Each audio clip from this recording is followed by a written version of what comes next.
Vamos ver, pode pôr a entrevista do Conselho Tutelar. Hoje o Conselho Tutelar esteve dentro da casa da família Bel para meninas. Vamos ouvir o que eles dizem. Pode pôr no ar, por favor. O Wagner fica na tela aqui comigo. Uma repercussão de mídia, não só da mídia televisiva, mas principalmente nas redes sociais sobre esse caso. O CMDCA, que é o Conselho de Direitos, tomou conhecimento do caso. Nós, inclusive, recebemos alguns pedidos de atuação, de intervenção nesse caso. Mas é importante a gente explicar que o Conselho de Direitos ele não atua diretamente nos casos. Ele cumpre a sua função de controle e a sua função de fiscalização. Então nós nos reunimos remotamente, os conselheiros de direitos, e decidimos que encaminharíamos todo esse material recebido, que estavam enviando para a gente e pedindo informações para o Conselho Tutelar, de uma forma sigilosa, com total preservação das informações.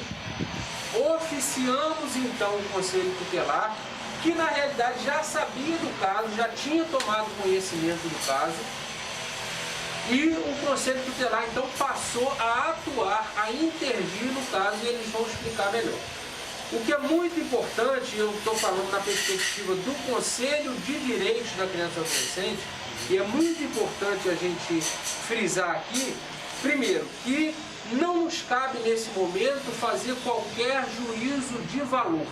Certo. Né? O nosso objetivo maior é com a proteção da criança e do adolescente. Legal, isso aí. Então a gente tem que ter um cuidado muito grande. Eu vejo que a imprensa tem se mostrado, principalmente vocês, né, tem se mostrado de uma forma muito responsável. Obrigado. Com a imagem das crianças e adolescentes, todas as matérias que eu acompanho têm uma conotação bastante responsável, mas é muito importante a gente reforçar isso. Então o momento é de cautela, é de averiguação. As medidas cabíveis estão sendo tomadas conforme os conselheiros vão explicar para vocês, mas a gente tem que ter a preocupação com a preservação da imagem. Legal. Senão a gente revitimiza a pessoa, né? Senão a gente expõe esta família, esta adolescente, e não é o nosso objetivo. Então, o momento é de averiguação. Por isso, a gente encaminhou para o órgão de defesa, para o órgão responsável pela garantia de direitos da criança e o adolescente. E aí eles vão explicar para vocês todo o desenrolar daqui para frente. O CMDCA estará acompanhando cada etapa, né, desse caso. Bom saber como disso. a gente acompanha todos os casos que envolvam políticas públicas para crianças e adolescentes. A gente não se envolve diretamente com o caso, mas a gente acompanha a efetividade dessas políticas públicas. Bom, ontem nós recebemos essa denúncia, né, passada pelo CMDCA, mas cabe aqui ressaltar que recebeu uma denúncia de violência psicossocial, né, psicológica. Em momento nenhum recebemos uma denúncia de maus tratos físicos, mas como é o Conselho Tutelar garante direitos, né, trabalhando na garantia de direitos, nós abrangemos todas as áreas e verificamos todo o caso. É importante passar, né, para vocês, dá para dar um ganho, Galdinho? Que o Conselho Tutelar, né, junto com a rede de proteção da nossa cidade, nós temos hoje aqui em Maricá uma rede de proteção muito atuante, né, que nos dá o respaldo e ao qual nós recorremos nesses casos. Nós estamos atuando. Não existe relatório fechado ainda, não existe esse relatório, até porque o caso é novo, né, é um suposto crime, né, internet precisa de uma delegacia especializada. Agora, infelizmente, vê se podia cortar um pouquinho, né, a grama daqui a pouco, gente. Poxa, ninguém está conseguindo ouvir essa... Estão cortando... Coloca um pouquinho para frente a entrevista do presidente do Conselho Tutelar. Infelizmente, o áudio está muito prejudicado com quem está cortando grama. Bom, vocês viram o rapaz falando já, né, elogiando o trabalho do pessoal da internet, né, que tem mesmo que zelar pela integridade das crianças, que não é hora de fazer juízo de valor, concordo com ele, é hora de assegurar a garantia da criança e botar nas mãos dos especialistas para investigar.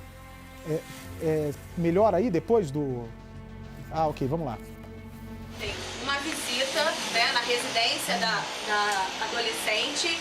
E hoje, depois que continuou, né, tendo aí esse burburinho de que o caso tinha sido encerrado e de que não houve constatação, nós percebemos a necessidade de retornar ao domicílio. É importante salientar que a família foi muito receptiva ao conselho tutelar, não houve obstrução, porque isso é até um crime, né? Então convidou para que a gente entrasse, nós conversamos previamente, nós fizemos um relatório com algumas dúvidas, por se tratar de um crime não muito corriqueiro, né, que é algo virtual, então a gente pontuou elementos importantes para que a gente pudesse fundamentar a nossa perspectiva, a nossa análise, para informar ao Ministério Público. Então, todas as nossas dúvidas foram sanadas pelos pais, todo o questionamento foi respondido, a família está fragilizada e autorizou que a gente passasse essa informação. A menina, a adolescente Bel, está bem, conversou com a gente, teve esse primeiro contato com o órgão garantidor de direito, foi passado, eu queria ressaltar aqui, em algum momento a imprensa passou que a polícia estava lá. Esse órgão não tem poder de polícia. Para um pouquinho, por favor. Só um instantinho, já deixa eu fazer o esclarecimento, né? Essa notícia vazou ontem à noite na internet e eu coloquei uma foto da porta da casa falando que um vizinho estava afirmando, e realmente essa foto ele me mandou, dizendo que era polícia e conselho tutelar. Ele deve ter se confundido com a viatura, por isso que eu perguntei se alguém reconhecia aquela casa, não afirmei que havia polícia, mas só de você aventar a possibilidade, as pessoas, muitas tiveram a certeza que era a polícia. Então, deixando bem claro, não era a Polícia Civil, era o conselho tutelar que tem, por lei, direito de entrar na casa para fazer a avaliação. Vamos seguir para ver o que ela encontrou dentro da casa, por favor. Nós temos a função de zelar. Então, assim, foi um desafio a gente passar isso para a família, que a gente estava ali não para passar a mão na cabeça e nem para puni-los. Nós estamos ali para garantir o direito da adolescente, bem como da sua irmã menor, e dar o auxílio, o apoio necessário para a família. Então, assim, como que a gente pode fechar para vocês? Foi feito um novo serviço de campo, que foi hoje pela manhã, alguns de vocês até presenciaram a nossa ida lá. A recepção foi muito boa, a família se colocou à disposição do conselho e acredito eu que da justiça, num segundo momento. E nós vamos fechar, nós estamos no momento de fechar esse relatório, baseado na análise dos 5 conselheiros, que um não está aqui no momento, que é o nosso colegiado, com o auxílio do CMDCA, que está à nossa disposição, bem como toda a rede de proteção.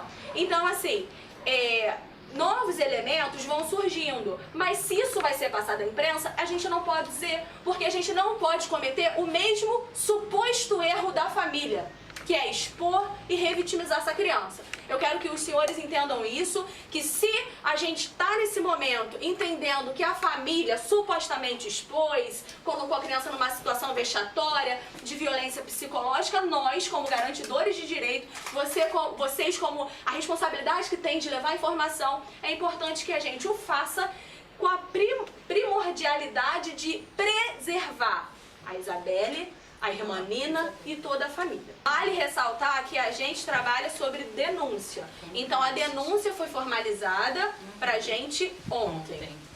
Então, o CMDCA não efetivou uma denúncia ao Conselho Tutelar. O Conselho Tutelar já tinha recebido anteriormente uma denúncia. O CMDCA noticiou isso ao Conselho Tutelar e pediu providências e averiguação. Por quê, gente? É muito importante também explicar isso. A notificação compulsória, tá, de possível violação de direito ou de possível violência contra criança e adolescente, ela é obrigação de todo cidadão, né? Isso o próprio ECA já sinaliza para isso. Então, quando qualquer um de nós suspeita de uma violação de direitos ou de uma violência contra criança ou adolescente, nós temos a obrigação de notificar aos órgãos de garantia, né, aos órgãos de proteção. Então, o CMDCA, sendo parte dessa rede, desse sistema de garantia de direitos, ele cumpriu o seu papel.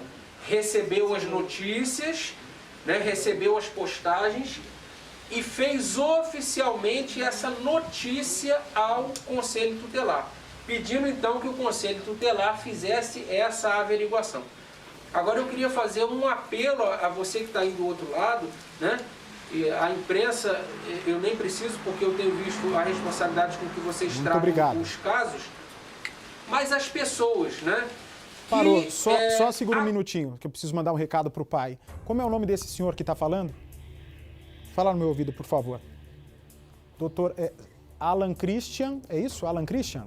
Ele é Alan Christian, ele é presidente do Conselho... Não, não é presidente do Conselho Tutelar.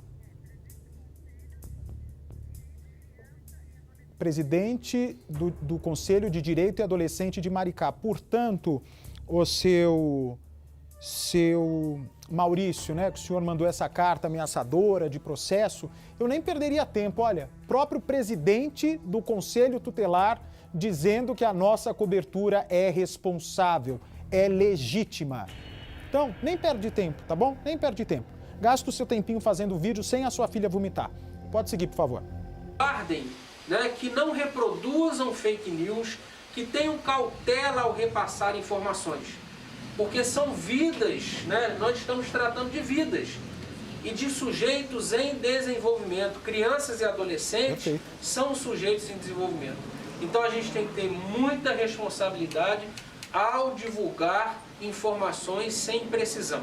Tá certo? Então eu peço a você que está aí do outro lado, que aguarde as informações, como estamos fazendo aqui com transparência, né? Uma coletiva de imprensa, trazendo informações reais, responsáveis de atuação dos órgãos. Tá?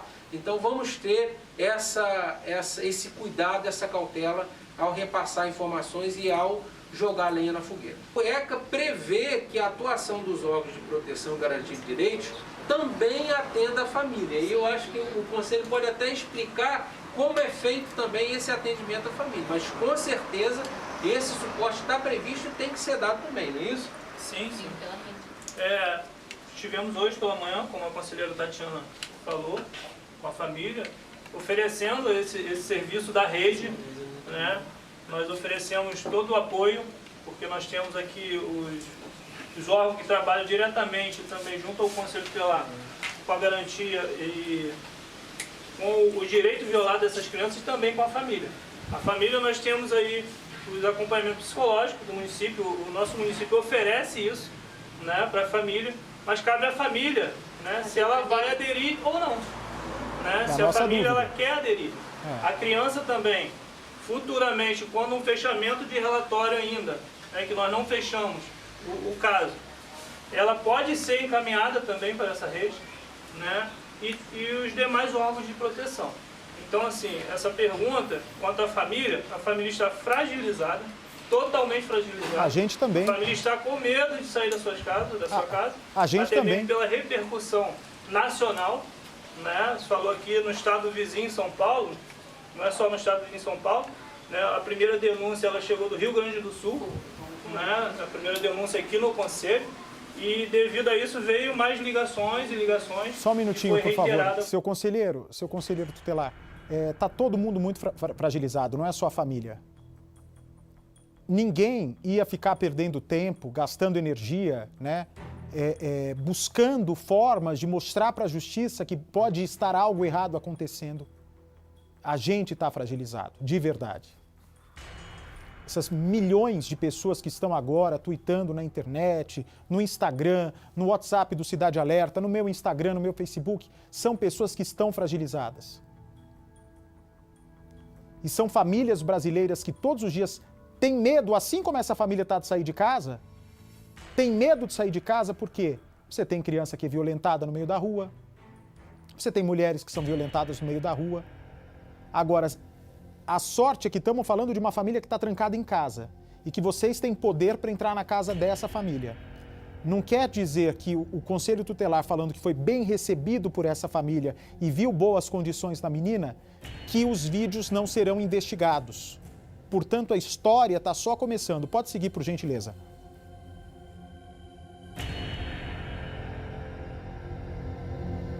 Pode falar, seu conselheiro. Travou? E chegaram mais denúncias também, porra. Então a família também, ela querendo aderir, o município vai oferecer todo um acompanhamento psicológico. A criança realmente estava fragilizada? Não, a criança está lúcida, a criança está 13 anos, né? Desculpa, a adolescente, então completamente conectada, ela está submersa em toda nessa avalanche de informação. O que parece a nós é que ela também quer entender, né? Então, assim, isso já não vai caber a gente. Se a família, de fato, é autora dessas violências, isso vai caber ao órgão de justiça. Então, assim, aparentemente o contato foi bom, a menina tá bem, tá saudável, só que a gente sabe que a gente não trabalha com o que a gente vê, né? A gente tem toda aí, vai ter que ter uma análise psicológica, uma escuta qualificada, então a gente não se muniu dessa escuta para revitimizar. Nós vamos pegar, como eu disse anteriormente, pontos que delimitam aí, por exemplo, quando começou esses vídeos, porque nós não conseguimos ter acesso a todos os vídeos, né? E a gente também não pode se alimentar para fazer um juízo do caso do que a mídia coloca. Então a gente precisou ouvir dos pais que são responsáveis pela criação da menina. Então, assim, mais perguntas é algo muito delicado, porque a mãe é vítima? A mãe é autora? A gente não sabe e não cabe a gente julgar. Então, assim, o que eu posso dizer é que a família aparentemente está abalada, claro, e a menina aparentemente está bem. É isso que já acalma a gente nesse primeiro momento. Nós temos dois instrumentos legais, inclusive determinados em leis complementares, que é a escuta especializada e o depoimento especial. O depoimento especial no âmbito da justiça, quando o caso chega à justiça, a autoridade do sistema de justiça pode requisitar que algum profissional qualificado faça, colha esse depoimento especial. No âmbito da rede de assistência à criança e adolescente, de atendimento à criança e adolescente, nós temos a escuta especializada. Também é feita por profissionais especializados num ambiente, né, criterioso para que essa criança ou esse adolescente sintam-se ali confortáveis em transmitir ali as suas impressões, as suas colocações psicológicas, emocionais sobre a situação. Então, isso tudo, com certeza, será requisitado pelos conselheiros tutelares e, chegando o caso à justiça, né, que são etapas que poderão vir ainda, né, também a justiça poderá requisitar esse tipo de atendimento especializado. Mas é um conjunto de coisas, né? Por isso que é muito importante a gente não se ater a um julgamento de mérito no momento, né? Porque existem todos os passos. Nós temos a rede de assistência social do município, o CREAS, que é o Centro Especializado de Assistência Social, que atende casos de violação de direitos, né? Nós temos as equipes técnicas dos conselhos tutelares, nós temos outros órgãos da rede que prestam atendimento especializado à criança e adolescente. Então você precisa juntar muitos elementos para você não cair na falha, né, de um julgamento ou de um posicionamento precoce. É um caso complexo, né? E eu acho que toda essa situação de pandemia acaba facilitando a divulgação das mensagens e de todas as informações pelos meios remotos. É igual um rachilho de pólvora, né? Que você acende e aquilo vai passando. A gente tem que aprender a lidar com essas mídias, hoje é uma realidade, mas a gente tem que ter a cautela também de não ser propagador daquilo que possa trazer danos ou ferir as pessoas, né? A gente tem que trabalhar Pode segurar, por favor. Bom, em resumo da história, eu agradeço o Conselho Tutelar que fez o papel dele. O Conselho Tutelar, gente, não vai ver o vídeo e achar que aquilo é maus tratos e tirar a criança de casa. Não é assim que funciona. Eles fazem um relatório, que é sigiloso, porque é menor de idade, vão abrir uma investigação para ver que providência vão pedir para o juiz, para ver se o juiz determina se a família segue normal ou se muda alguma coisa. O que nós estamos aguardando é uma abertura, né, se a polícia de Maricá vai abrir o inquérito. Pelo que eu entendi do Conselho Tutelar, sim, deve abrir o inquérito para investigar, aí sim entra no mérito dos vídeos, né? O Conselho Tutelar entrou lá para ver se a menina está se alimentando, está corada, está saudável, se a menina mostra medo. Muito embora, né, o conselho tutelar, você tem casas que enganam bem as pessoas. Não estou dizendo que esse é o caso. E também não estou dizendo que é a última visita do conselho tutelar. Quantas e quantas crianças sofrem dentro de casa, o conselho tutelar vai lá, as crianças são preparadas para atuarem na frente dos pais. Pelo depoimento do conselho tutelar, não é esse o caso da Bel. A gente vai amanhã voltar para esse caso e a qualquer momento novas informações. Wagner Montes Filho, boa sorte aí na Record do Rio de Janeiro, tá bom? Amanhã a gente se fala mais. Muito obrigado, Bate. Obrigado pelo carinho. Até amanhã. Seja bem-vindo. Não sei se é a sua estreia em rede nacional, mas parabéns e boa sorte.